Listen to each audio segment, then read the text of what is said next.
2 Corinthians 12 NRSV. Boasting is necessary. It is not profitable, but I will move on to visions and revelations of the Lord. I know a man in Christ who was caught up to the third heaven 14 years ago. Whether he was in the body or out of the body, I don't know. God knows.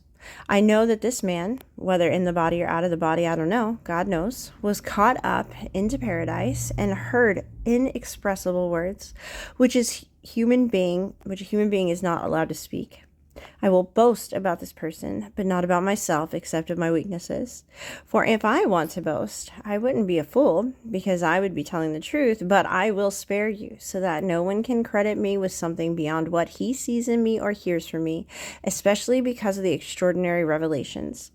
Therefore, so that I would not exalt myself, a thorn in the flesh was given to me, a messenger of Satan to torment me, so that I would not exalt myself.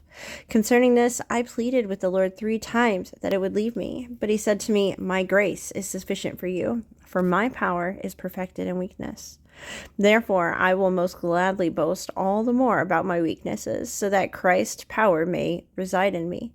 So I take pleasure in weakness, insults, hardship, persecutions, and in difficulties for the sake of Christ. For when I am weak, then I am strong. I have been a fool. You forced it on me. So you ought to have commended me, since I am not in any way inferior to those super apostles, even though I am nothing. The signs of an apostle were performed with unfailing endurance among you, including signs and wonders and miracles. So in what way are you worse off than the other churches, except that I personally did not burden you? Forgive me for this wrong. Look, I am ready to come to you this 3rd time. I will not burden you, since I am not seeking what is yours, but you. For children ought not save up for their parents, but parents for their children. I will most gladly spend and be spent for you. If I love you more, am I to be loved less? Now granted, I did not burden you, yet sly as I am, I took you in by deceit. Did I take advantage of you by any of those I sent you? I urged Titus to go, and I sent the brother with him. Titus didn't take advantage of you, did he? Didn't we walk in the same spirit and in the same footsteps? Have you been thinking all along that we were defending ourselves to you? No, in the sight of God, we are speaking in Christ, and everything, dear friends, is for building you up.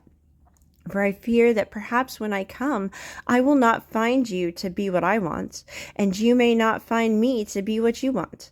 Perhaps there will be quarreling, jealousy, anger, outbursts, selfish ambitions, slander, gossip, arrogance, and disorder. I fear that when I come, my God will again humiliate me in your presence, and I will grieve for many who sinned before and have not repented of the moral impurity, sexual immorality, and sensuality they practiced.